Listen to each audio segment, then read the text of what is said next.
पड़ेगा। लेकिन सोच इकोनॉमिक ये है कि इन लोगों को निकाल कर हम शहरों में ले आएँ।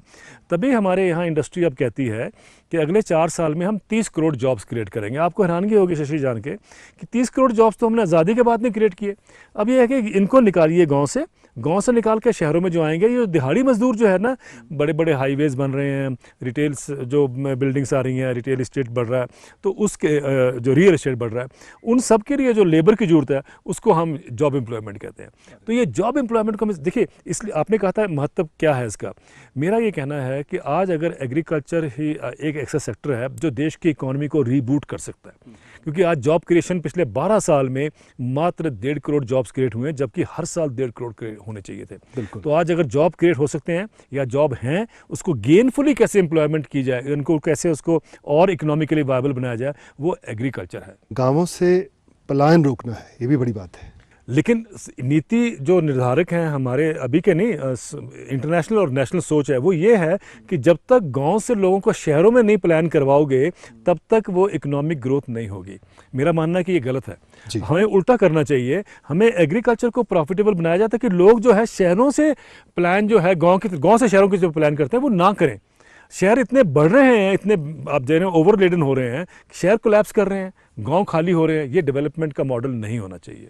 हिमाचल के एप्पल की बात करता हूँ। आप जानते हैं हिमाचल की आर्थिकी की रीढ़ है, लेकिन WTO की मार, इंपोर्ट ड्यूटी, बाहर से एप्पल आ रहा है, सस्ता पड़ रहा है, फिर यहाँ का एप्पल कौन खरीदेगा, सब कुछ गड़बड़ा जाएगा। ये इतना सेंसिटिव सवाल है। अभी इसको भी अगर हम मेक इन इंडिया और ग्रो इन इंडिया के हिसाब से देखें, वहाँ भी देख सकते हैं। और दूसरा आपने जो बताया है कि देखिए अब आज इस पर कितना बड़ा एम्प्लॉयमेंट जुड़ा हुआ है हिमाचल में। अगर आप हमारे ये जो किसान हैं, जो अगर बाहर से सस्ता आएगा एप्पल आएगा, तो ये अपने एम्प्लॉयमेंट से बाहर होंगे, खेती से बाहर होंगे, तो ये जॉब आप लॉस क्यों कर रहे हो? जॉब लॉस ग्रोथ तो नहीं होनी, जॉबलेस ग्रोथ जिसको कहते हैं वो नहीं होनी चाहिए।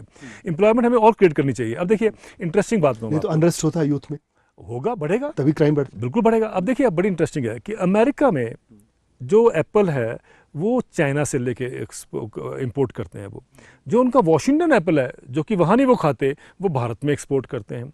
हमारे यहाँ ड्यूटीज़ हम कम कर रहे हैं, 50% ड्यूटीज़ जो होनी चाहिए हम कम कर रहे हैं। उससे क्या कि हमारे यहाँ फ्लड आ रहा है, जो फ्लड आ रहा है वो हिमाचल के एप्पल, हिमाचल में भी अब देखिए अगर वॉशिंगटन एप्पल बिकते हैं हिमाचल में, तो हिमाचल के एप्पल की कौन कहाँ जाके डिमांड रहेगी। तो हमारे को चाहिए ये कि हम बाहर से जो आ रहा है प्रोड्यूस उसको रोकें, और अपने देश की जो अच्छी प्रोड्यूस है, अच्छी क्रॉप है हमारे देश की, उसको क्यों नहीं हम प्रमोट करते। उससे लाइवलीहुड बढ़ता है और स्टेट की इकोनॉमी बढ़ती है।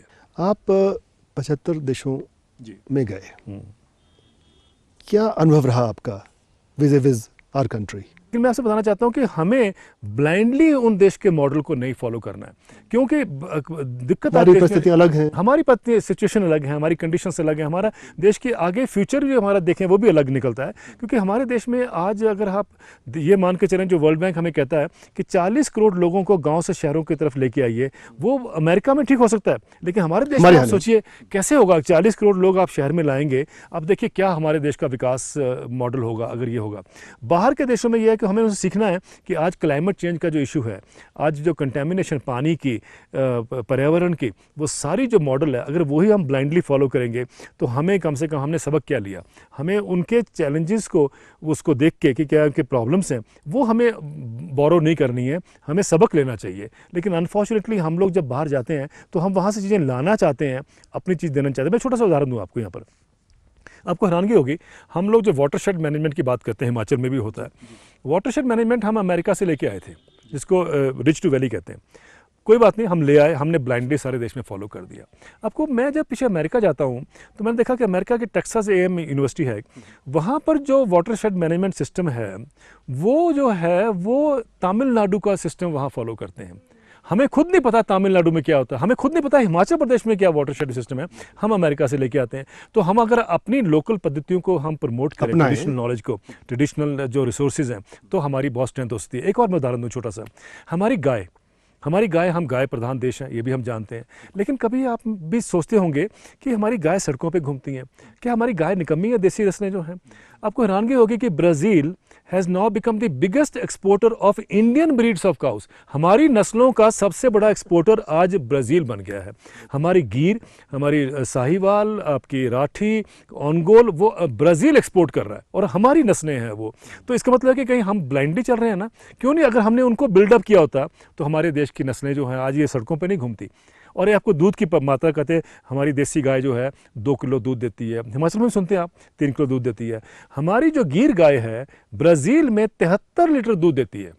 हमारे देश में आपको मिलेगी नहीं जो 20 लीटर भी दूध देती हो। तो हमने जहाँ फोकस करना चाहिए था वहाँ नहीं किया, हम बाहर के ऊपर ध्यान दिया। हम अपनी पद्धतियों को भी अपनाएं, उससे लाभ होगा। शर्मा जी, आपने ईटीवी के साथ खास बातचीत की, इसके लिए आपका बहुत बहुत धन्यवाद। हमें आशा करते हैं कि आप अपने एंडेवर्स में कामयाब होंगे, किसान इस देश का खुशहाल होगा, रिच होगा और हमारा देश आगे बढ़ेगा। Once again thank you so much and all the best. हमारी इस खास पेशकश में बस इतना ही। अगले हफ्ते फिर मिलेंगे एक नई शख्सियत के साथ। आप देखते रहिए ईटीवी न्यूज़।